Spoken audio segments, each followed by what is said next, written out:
Good morning, viewers. I am happy that you have joined us today in this episode where we are going to dig deeper into the types of leaves that, as an employee, you are entitled to in a year. Now, in this episode, we are going to discuss how those leaves applies and how when it comes to maybe a separation between you and your employer, how those leaves can be used. And in this episode, I want to welcome you all, and in case there is any question, in case there is any comment that you would like to share with us, that you would like the comment to reach to us, please feel free to go to the comment section and write your question there. And I'll be glad to be discussing with you. After the episode, I'll be able to go through all of them that we may discuss and share this knowledge. Thank you. Now, I want to begin in this session about leaves.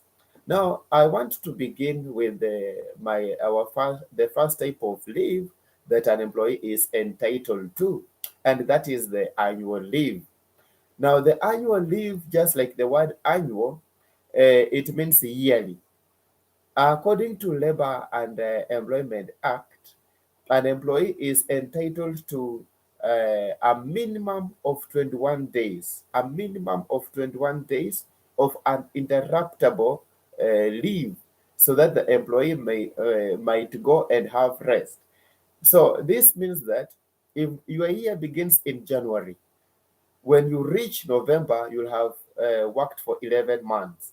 And now the month of December, you go for your annual leave.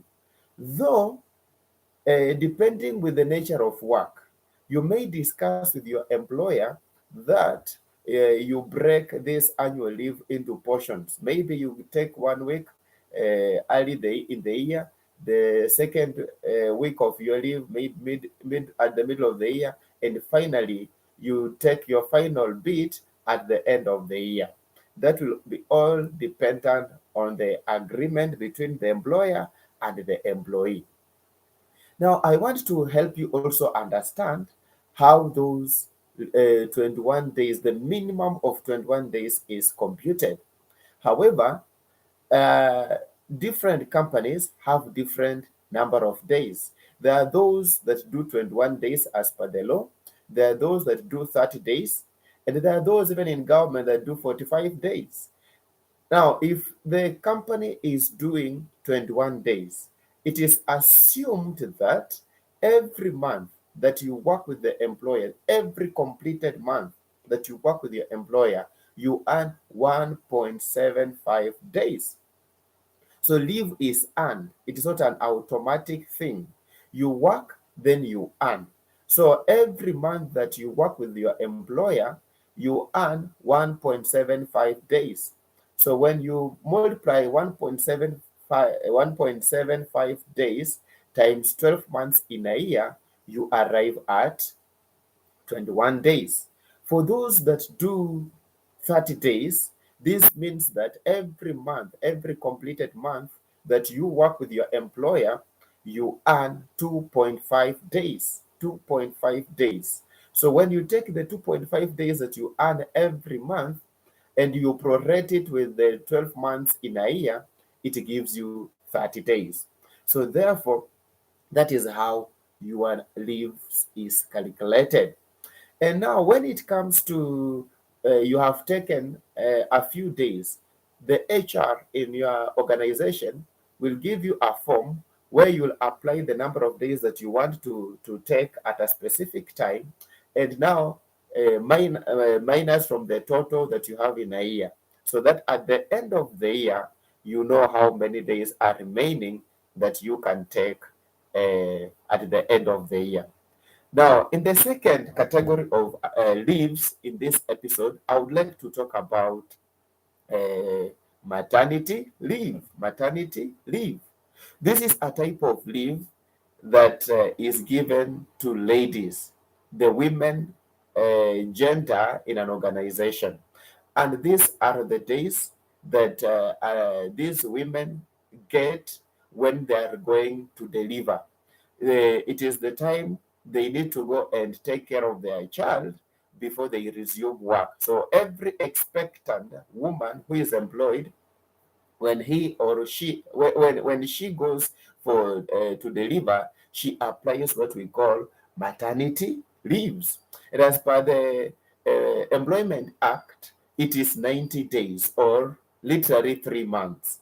So a lady or a woman in that organization, when the time for giving birth comes, you are entitled to 90 days, which you need to go and have it, stay with your child, take care of your child, nurse your child before you return to work. And most of the employees, maybe this is just a piece of advice, you can decide in a specific year, rather than going for your annual leave, which is 30 days or 21 days, depending on the organization that you are working with. You may decide that because in this year I have 21 days or 30 days, then I'm expected to give birth in the same year. So you take your annual leave, which is 30 days, you add to your 90 days, which is maternity. So you have 4 months or literally 120 days so that you can be able to um, sit with your child. So maternity leave is also a leave that women who goes for maternity or gives birth are entitled to. Another type of leave, this is now given to men whenever their wives gives birth, is called paternity leave. Paternity leave. Now, if your wife is going to deliver, whether employed or not employed, in whether you are working in the same organization or different organizations, whenever your wife delivers, you are also entitled to 14 days that are referred to paternity leaves. And this paternity leave, maybe the proof, if your wife is not working with you, you need to have updated what we call a biodata in the HR office. And in our next episode, basically we'll be talking about biodata in the for members of staff.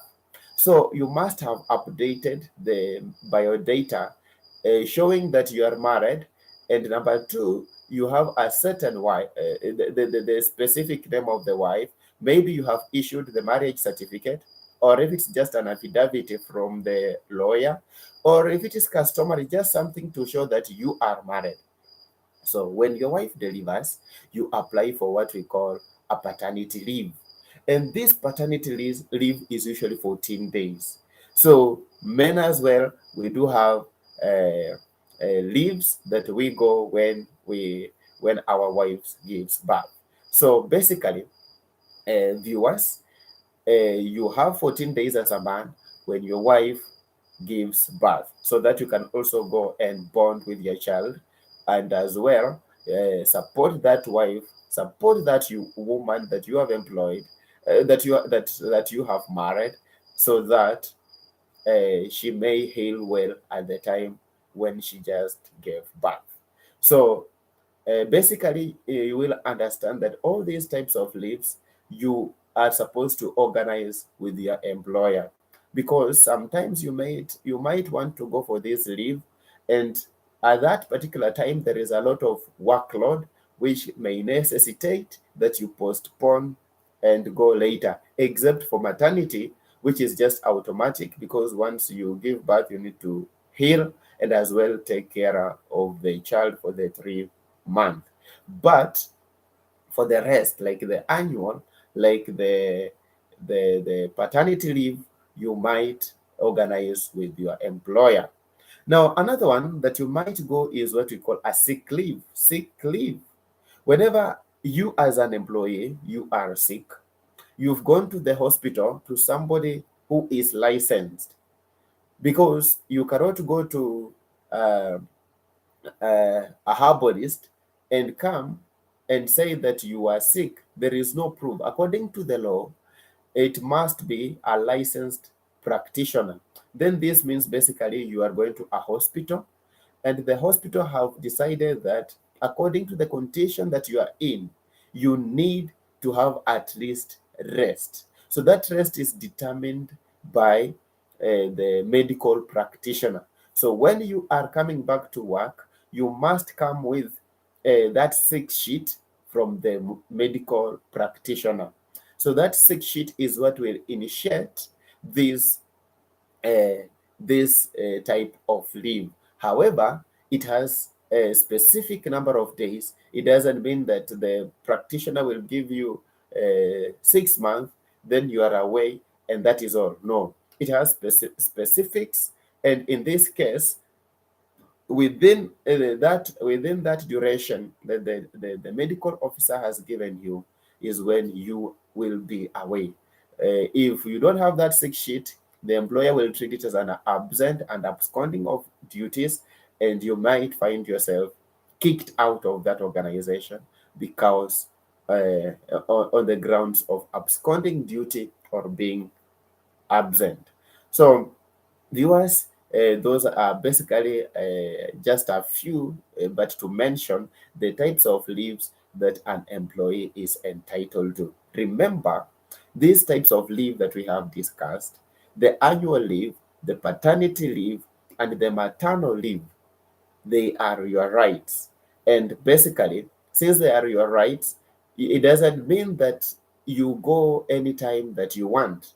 You might need to discuss with your employer so that the employer you may schedule between you and the employer when is the appropriate time for you to go and rest. So thank you so much, and I wish you a lovely day, and we will be in our next episode we will be talking about how these annual leaves that are yet to be finished, that are yet to be completed, what happens to it. So thank you so much, and may you have a lovely day.